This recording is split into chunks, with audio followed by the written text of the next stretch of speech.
मित्रों, जन्म से मरण पर्यंत हम सांस लेने और छोड़ने का क्रम चलाते ही रहते हैं। वायु को नथुनों द्वारा लिया, फेफड़ों में भरा, अंग प्रत्यंगों में फैलाया जाता है। अपनी पहुंच की परिधि में वह झाड़ू लगाती है और कचरे को बाहर निकाल फेंकती है। इसी प्रकार सामान्य परिशोधन होता रहता है। वायु के साथ शरीर को पोषण देने वाला ऑक्सीजन तत्व भरा रहता है। यही ईंधन बनकर जलता और शरीर संचालन के लिए आवश्यक ऊर्जा उत्पन्न करता है। इतनी जानकारी प्रायः प्रत्येक व्यक्ति को होती ही है, किंतु इस रहस्य को अध्यात्मवादी विज्ञानी ही जानते हैं कि ऑक्सीजन के अतिरिक्त वायु में प्राण तत्व की उपस्थिति भी रहती है। इसे ऑक्सीजन नहीं, उससे उच्च स्तरीय चेतना मिश्रित धारा कहा जा सकता है। यह अनायास में नासिका मार्ग से भीतर घुसती निकलती नहीं रहती, वरन उसे संकल्प शक्ति को उभार कर विशेष प्रयास द्वारा खींचने और धारण करने का अभ्यास करना पड़ता है। इस अभ्यास से जितनी अधिक पकड़ होती है, उतनी ही शक्ति लगाकर वह प्राण तत्व को उतनी ही मात्रा में आकर्षित करने, पकड़ने, धारण करने में व्यक्ति समर्थ होता है। व्यक्ति इसे इच्छित मात्रा में प्रयत्नपूर्वक उपलब्ध कर सकते हैं और उसे जिस भी प्रयोजन में खर्च करना चाहें उसमें खर्च कर सकते हैं। इसे प्राण विज्ञान कहा जाता है। अध्यात्म क्षेत्र की इसे एक बहुत बड़ी उपलब्धि माना जाता है। अतिरिक्त प्राण का अनेक प्रयोजनों में उपयोग होता है।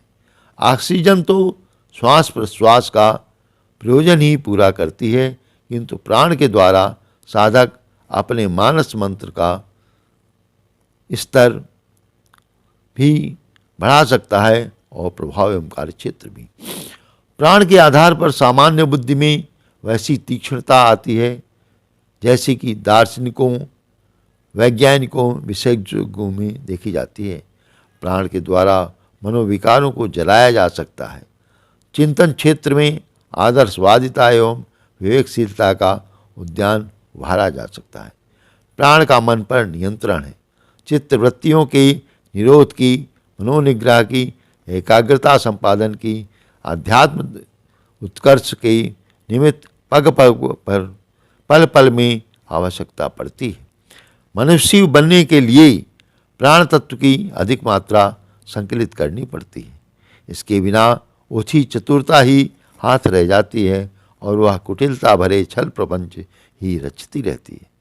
महामानवों जैसी विशेषताएं उत्पन्न करने के लिए मना क्षेत्र को प्राण प्रेरणा के माध्यम से उभारना पड़ता है। प्राण की शक्ति बिजली की तरह धावमान भी है और विद्युत उत्पादक यंत्र की तरह स्थिर भी। उससे आत्मविकास के हर पक्ष में अभिनव चेतना का संचार किया जा सकता है। साधक व्यक्तिवान, प्रतिभावान, विवेकवान और सामर्थ्यवान बन सकता है। इनकी कमी से जिन कठिनाइयों का सामना करना पड़ता है उनसे वह उबर जाता है। साथ ही यह भी संभव है कि इस उपार्जित संपदा का एक भाग किसी जरूरतमंद के लिए हस्तांतरित किया जा सके।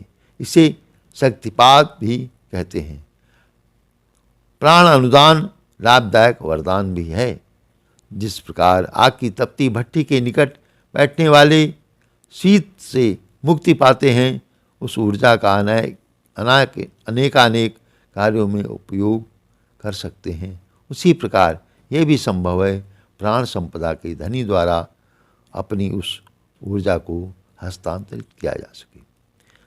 भारतीय इतिहास में रामकृष्ण परमहंस ने विवेकानंद को, चाणक्य ने चंद्रगुप्त को,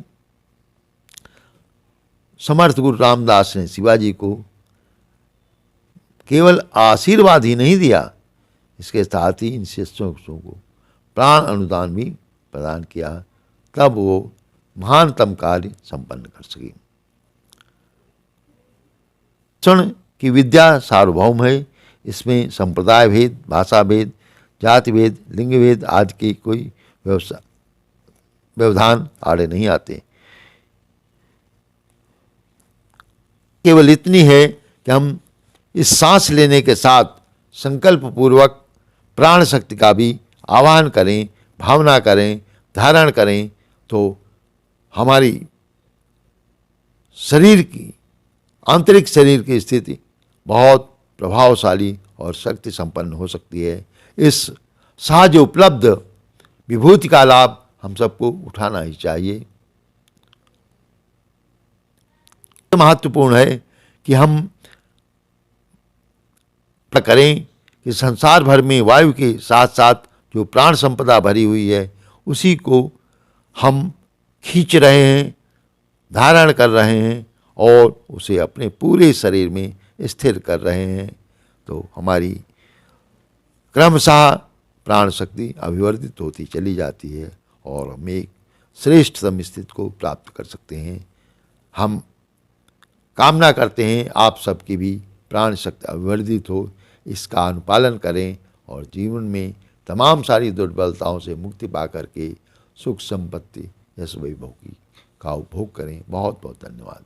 कृपया चैनल को लाइक, सब्सक्राइब और शेयर अवश्य करें। धन्यवाद।